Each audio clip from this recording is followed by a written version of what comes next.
Hey, what's happening, people? How y'all doing? Welcome to another episode of Messages in the Madness with yours truly, Vernon Longhorn Davis. I am here. You are here. Excuse me. I'm back in Missouri, but I'm here. You're here. I'm happy that you were able to make it this evening. I hope all is well. I hope you're doing well. Hey, Miss Nanette, how you doing? Yeah, glad to see you here tonight. Yeah, but it's Sunday, 8 o'clock. This is where I live. This is where I like to be with y'all. So 8 o'clock. I know the Chiefs won today. Cowboys are playing, but again, I'm right here with you guys, right here where we laugh, we cry, and we grow together. And hey, Miss Marion, good to see you. And tonight our message is called "What You Learn by Listening." Because see, I had a heck of a weekend, and I learned a lot. I learned a lot, y'all. I lived, I learned, I loved, and it was awesome. So I went to my 40th year class reunion this weekend.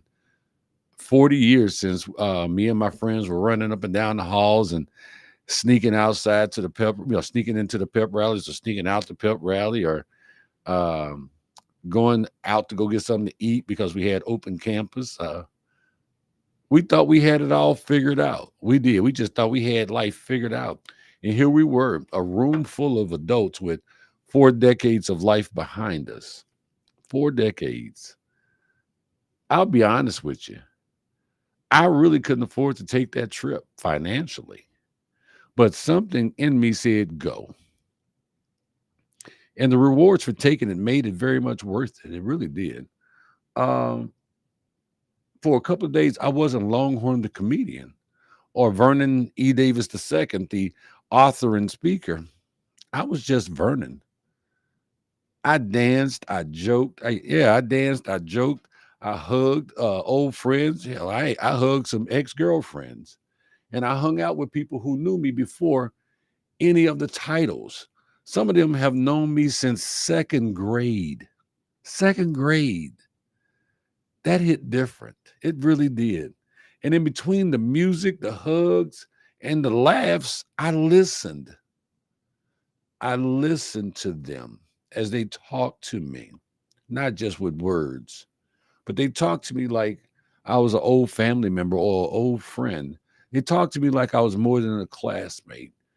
And that listening taught me more than any speech I thought I was going to give because, yes, I did end up speaking. It was wonderful. Hey, baby sis, thanks for making it. Hey, brother August, good to see you as well. See, at the reunion, when you go to your class reunions, you brace yourself for the "what do you do now" questions. Those questions. So, Vernon, what are you doing now? I heard you just got out of prison. Um, that happened at my 20th class reunion. But you brace for small talk. You make small talk. But this one went deeper. It went way, way, way deeper. As I listened, I found out I wasn't the only one who grew up struggling. I wasn't the only one who had nights where dinner wasn't guaranteed. I wasn't the only one who had to grind to find their footing as an adult for lack of a role model, a good role model. I also learned something really beautiful. A lot of people I went to school with uh, had very, very, very deep roots in that community in Junction City, Kansas, Geary County, Kansas, that very place that built us, shaped us, and gave us our start. Some families go back 5 generations right there, 5 generations, five. While I was thinking about my next move in life, some of them were living chapters of the history that built Junction City in Geary County, Kansas. Listening to those stories reminded me that behind every classmate, every one of them, every classmate is not just one, but a whole legacy. a whole legacy. And we didn't just talk, we celebrated. We honored classmates who'd been there over 30 years, who had been together, I'm sorry, over 30 years. We honored our veterans because there was a number of my classmates who I did not know had joined the military right out of high school. I was already gone. I didn't get to my graduation. I was already done. I was in the Army. But there was a number of them, that guys and girls, that joined the military straight out of high school. We did a balloon release for the classmates who had gone on before us. And we prayed for the people who were going through tough times. And there were some of those that were going through tough times. They were going through tough times right now and suffering from various ailments and afflictions. In that moment of prayer, we were all united. Didn't matter what color you were, what sex, what orientation, we were all united, past, present, and future. So standing there watching those balloons float up into the sky and hearing Pastor Pam pray for us and pray for those people as we release those our prayers rose up with those balloons. I thought about how every name is a every story a life, and every life a lesson. I walked in thinking reunion and walked out feeling like I'd been in a classroom. I felt like I had literally went back to school, because we did go to the new high school. But I felt like I was back in class learning something. My classmates were the teachers, and their lives were the lessons. And you can't buy that. So let me see here. Hey, baby sis. Baby sis says, yeah, I hear you were popular with the girls in high school. I don't even know what you're talking about, baby sis. So don't even put that out there like that. Yeah. I wasn't a player. And I'm gonna own that. James says Key is old. Hey, Annette, thanks for making it. Hey, Charlotte, thank you. Glad you can make it as well. I'm gonna tell you something though. I was humbled. And one of the things that humbled me a lot were folks that heard stories about they heard stories from other classmates, and they shared videos on YouTube, and even a few of them asked me about my book.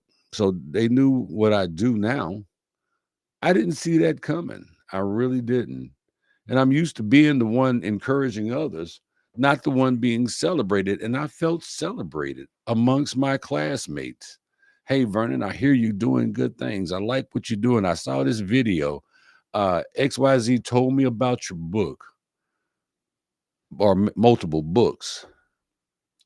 More than once, people asked me to perform, if I was going to perform, because we had a dinner and we had a DJ and we got microphones, we got lights. And more than once, in fact, about 12 times, I said, no, not tonight, not doing it. I just wanted to be Vernon. I just wanted to be Vernon, the classmate, not the comedian, not the author, not the speaker. I just wanted to be Vernon. Eat some food, drink some good drink, have a good time. But the requests kept coming, and the requests were, they were genuine. So finally, I said yes, and I ended up doing about a 20-minute impromptu set right there at my high school class reunion. It was completely off the cuff. I can't say, because I didn't rehearse, I didn't practice, but some of y'all that know me know I've been doing this long enough, so I can turn it on, I could turn it off, and I turned it on, and I did 20 minutes for the class. But it was mainly unplanned, and but it was beautiful. It was so beautiful because they made it beautiful for me. They laughed, they howled. My dude Sasha and his wife, they And she's like, "Oh my God, you're so funny." And Sasha, bless him, I hadn't seen him since high school. And then my dude, Robert Elam said, "Man, can you just do 2 minutes for us?" I can't do 2 minutes of nothing. If you give me the microphone talking about 2 minutes, you better have it written down on a piece of paper, and it better be written down in a minute and a half. But we had a ball. But the laughter itself, the laughter felt like homecoming. It really did. It was wonderful. And while we were sharing and praying for each other, after all the laughter, and while we prayed and shared, we prayed for each other. I even shared about my own health situation, my health journey, about what it's like to hear the words undetectable after a season of fear and treatment. I wanted them to know that healing is possible, that hope is real, and that sometimes your classmates, your community, your faith are part of what gets you through. And that was part of my 20-minute set. And for those of y'all that have seen me perform, I try to leave some positivity on I try to give you some positivity along with them jokes. But let me tell you,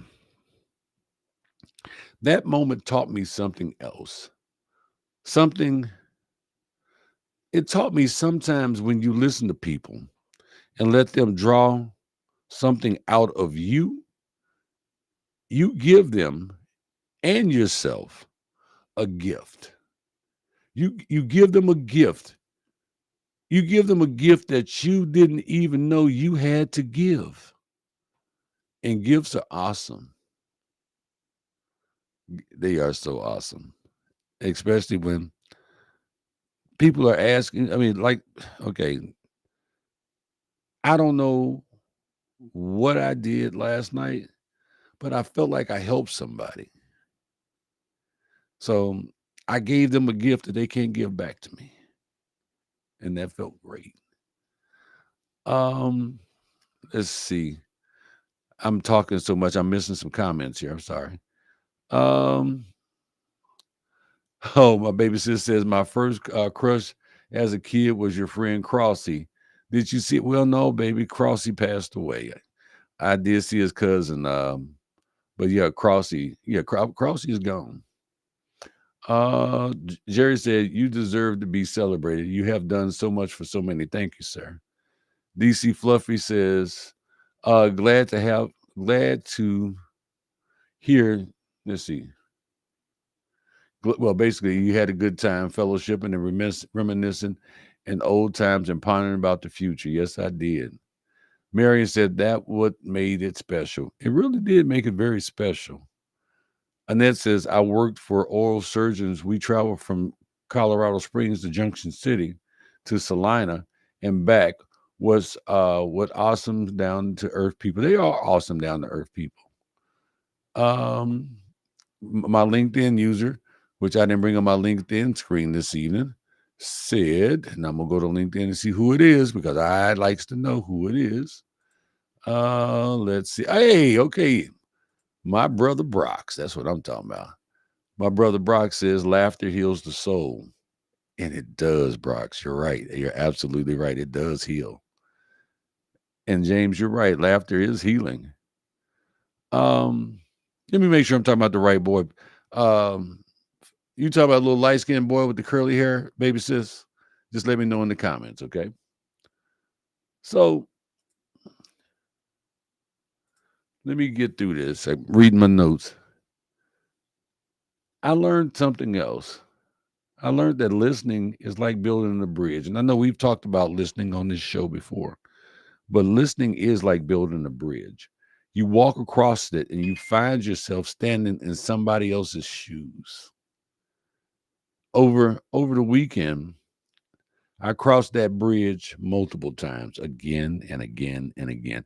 I heard about businesses that had started and failed, illnesses battled, loved ones buried, second chances grabbed. I heard about wins and heartbreaks and the quiet, everyday victories that nobody makes headlines about, but keep people going. I heard about all of that. I heard about people conquering their addictions. Um, I heard about people turning over new leaves and doing something different with their lives. And what hit me is how alike we all are. It's different details, same themes: resilience, perseverance, faith, grit. When you only tell your own story, you could trick yourself into believing you're the only one. You can do that. When you listen, you realize you're part of a bigger tribe of survivors and thrivers. Because if you don't listen, then you don't learn. And you don't, I'm sorry, I'm getting ahead of myself. That listening it reframes it. It reframes your pain. Instead of why me, you start thinking, man, we've all been here. We've all been there. And and look at us standing. We're still standing. We're still here. We are still here. It's easy to listen at a reunion because you're curious about old friends. But this lesson isn't just for reunions. It's for work, it's for home, it's for life. It's beyond the reunion. We live in a world that rewards talking. It does. We post, we tweet, we pitch, and we preserve, and we present. But the leaders who earn trust, the parents who raise confident kids, the parents who build solid relationships, they're the ones who know how to listen. There was a young lady I went to school with. Her name was Angie. She looked exactly the same as she did when she was in school. She looked small, petite, Caucasian female, very distinctive look. And she was quiet in high school. I don't remember ever hearing her speak in high school. But she listened and she smiled, and everybody liked her. And I saw her, and I made a comment while I was doing my impromptu set about her. I said, I remember you. You always, and you still got that same smile. I think you're a Russian spy because you never say anything. You just taking notes and going back and telling the Russians what's going on.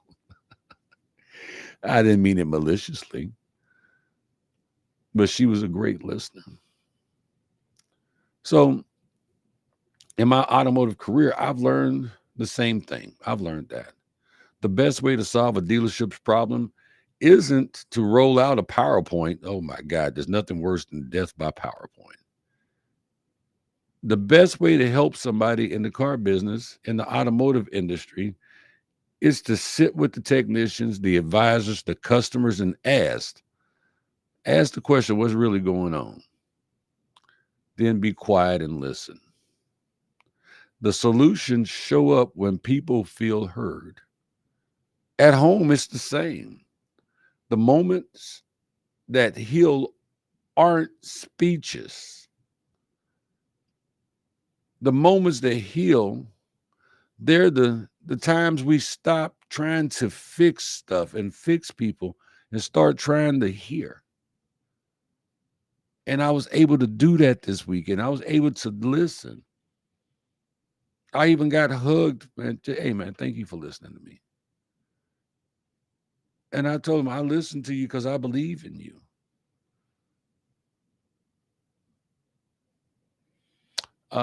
Baby sis, yes, he did pass away. Oh, let's see. LinkedIn user says listening gives you a chance to reach others or check on yourself before you speak. Amen. James says, but for the grace of God. Annette says, you are the community. You are the community. Bring people together and show the compassion we have forgotten in society how to. Hmm. That is more truth to what you just said than you even know, Annette. There is really a lot of truth to that. So there's 3 simple listening moves, guys, and we've talked about these before. So let me give them to you again because I had to use these this weekend. And that was pause before you respond. Don't rush to fill the silence. Let the other person finish and give yourself a heartbeat before you answer. You'll be surprised what else they'll share. My mom used to tell me if you be quiet, they'll tell you their whole life story. Okay, all right, I hear you. Mm. And they will tell it all. They will give you that. And they give it to you because they trust you and they love you and they want to talk to you. Um, let's see.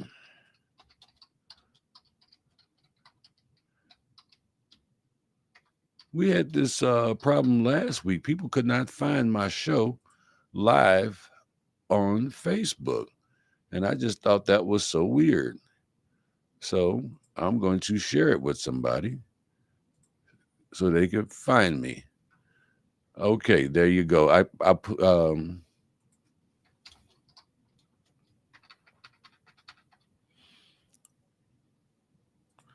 That's the first time that's ever happened. But okay, sorry about that.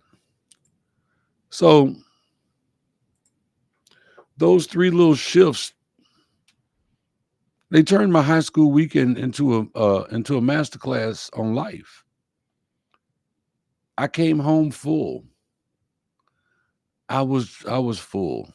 I was so full of gratitude, connections, humility, joy, love, new perspectives, well wishes. I was full. And I was there for 3 days, Thursday, Friday, Saturday, and left today. And every night that my head hit the pillow, I was looking forward to the next day to hang out with these people who I loved and they loved me, who knew me back then, back when. It was amazing. And I'm grateful because I can't explain to you how grateful I am. But I was grateful to be able to just be there and be a part of that and then take it back with me. I drove home with and just thought about the weekend. And it matters. Not just the weekend, but the listening. Listening isn't passive, it's active, it's powerful, and it's transformative. When you trust, when you truly listen, you're telling someone you matter, your story matters, and sometimes that simple acknowledgement is a thing that keeps them going. That was one of my friends. They told me that they quit drinking after over 30 years. They quit drinking. And I told them, I said, man, you take this however you want to, but I'm proud of you. I'm proud of you. He said, yeah, man, I seen it messing up my life. Woo doo woo, wah wah. I said, but I'm proud of you, man. And I gave him a hug. And as I gave him a hug, he just hugged me just a little tighter and said, thanks, man. That really means a lot to me. Well, it meant a lot to me that he had decided to change his life and and improve. I can't stop him from going back to the bottle, but I can encourage him every time that I see him. I can listen to his story, which is what I did. We stood there outside. I listened to him. And he been telling me for years, yeah, man, when I come to St. Louis, I'm going to holler at you. We're going to get together. I'm like, hey, man, I gave you my number 20 years ago. I ain't heard from you yet. He goes, you going to hear from me. And I believe that I will. And all I did was listen to him and give him a word of encouragement. So, like I say, listening isn't passive, it's active, powerful, it's transformative. When you truly listen, you're telling someone you matter. Your story matters. What's going on with you does matter. And sometimes that simple acknowledgement is the thing that keeps them going. And sometimes, like me with my classmates, listening also invites you to show up in a way you didn't plan. We just talked about that. I didn't plan to tell jokes, but guess what? This is what happened. You show up in a way that you didn't plan, you know, like stepping up and being there, being part of the committee. That was a gift for them and a reminder for me that laughter is part of how I connect. Because if I can make you smile, if I can make you laugh, you'll never forget me. And I've learned that. We closed out our weekend by having breakfast together at IHOP. About 20 of us showed up. We wished each other well and we prayed for everyone's safe travels and return home. We promised to stay in touch and we already began looking forward to the next reunion in 5 years. In a world full of noise, listening is a revolutionary act because there are all kinds of things trying to get our attention. Always. It cuts through the chaos and says, I'm here. I care. I want to understand just by listening. It says that I'm here. I do care about you. I want to understand. I may not be able to fix it. I may not have the answer, but I want to help you. And I want to try to understand. And if I can't do something for you, I want to point you in the right direction. I want because we got all this technology. You can find anything and anybody that fast to help somebody that needs to be helped. But you can't do that if you don't stop and listen. Listen with your heart. So here's my challenge to you guys for this week. Pick one conversation where you intentionally listen more than you speak. Maybe it's at work, maybe it's at home, maybe it's with your spouse, maybe it's with your child, your friend. Ask a question, pause, and then really listen. Hey, how was your day? See how easy that was? How was your day? And just let them talk to you. Let them tell you how their day was. You might learn something. You might learn something new, different, like I did at my high school reunion. I learned that you're not alone. I learned that. I relearned that. You might discover a story that inspires you. You might even see yourself, your own light, your own life in a new light. You might see a new light. I got paid a compliment that really made that it really meant a lot to me. One of my friends, we've been friends since we were in fourth grade. Her daughter told me, she said, I don't know what to call you. Uh, uncle. I said, I'd be honored for you to call me uncle. I really would. I know it. That's the thing now. The kids are calling each other, calling older people uncle and auntie. I said, I'd be honored for you to call me uncle. And then she told me why she wanted to call me uncle. And I listened to her. And I was so flattered by what she said. She said, she says, I'm drawn to you and your positivity. Nobody's ever said that to me. And I felt like she just took and put a medal on my chest. Hey, grandbaby, Princess Armani, good to see you, baby. Well, I can't see you, but thank you. But I felt like she had just put a medal of honor on my chest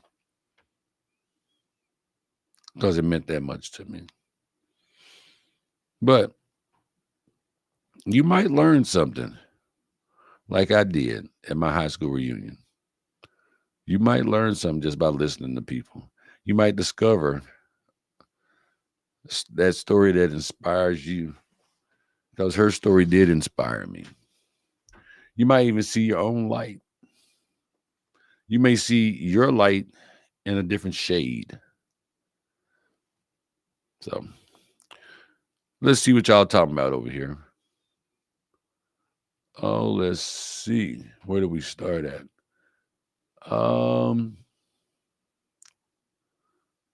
Laughter heals the soul. Okay. Indeed, that was the one rest of my life that's been my type. Listening gives you a chance to reach others or check on yourself before you speak. Let's see. You are the community bringing people together. Show the compassion. I've read that one. When you hear each other at okay, when you hear each other at it changes the room. Yes, it does. Um, that first one is part of active listening. You're very true. That's very right. Um, Charlotte says, I just keep checking to find you. That's why I'm late sometimes. Okay. Well, I appreciate you being here, Miss Charlotte. James says we got this August says we got 2 ears and one mouth for a reason. Yes, we do. Jerry, my buddy Jerry, says the quietest person in the room is usually is the most knowledgeable. Listening is the key to personal growth and helping those around you growing. This is very true. Jerry also says you can listen. You can listen to learn or listen to respond. The choice is always yours. He also goes on and says, as we get older, the circles get smaller and the noise of the world gets turned down, and we listen to those who remain in our circle. That is, there's no truer words been spoken, Mr. Jerry. That's just real because I've noticed as I've gotten older, my circle has gotten smaller. Annette says, "You are, you all are light of our world, full of darkness. God bless." And Cody, yes, keep Cody in your prayers. Thank you very much. Jerry says, "You have 2 ears and one mouth. We are designed to listen more than we talk." Yes, we are. And then again, my daughter says, sometimes people tell me things they see in me that I don't see in myself. And sometimes I question myself, as you should. But don't get me wrong, daughter. People can see things that you can't. I don't care how long you look in the mirror. Seeing is not always with the eyes. Sometimes it's saw with the heart. Okay, it's what they feel that makes a big difference. Marion says, your messages are always fulfilling, and I look forward to your messages. Thank you very much. I appreciate that. I do. I know my voice sounds a little deeper than usual tonight because I talked and I talked and I talked this weekend. It was so much fun, and I so much needed it. And I am so grateful that we were blessed for me to be able to go. So, um, here's my final as I get ready to close this message out tonight. I thank y'all for spending part of your Sunday nights with me. Thank you for listening. I mean, really listening. to me. My hope is that we build a culture where listening is celebrated as much as speaking. Yeah, wouldn't that be great? Where empathy is as powerful as expertise. I don't think we have enough empathy in this world. And I don't think we have enough empathy because the right people are not listening, if that makes any sense. Because you can't empathize with a person if you can't sympathize. You can't empathize with somebody who you cannot see or who you cannot hear because you don't know their story and you haven't taken the time to learn their story. Remember, talking can transform, it can inform, but listening can do more than transform.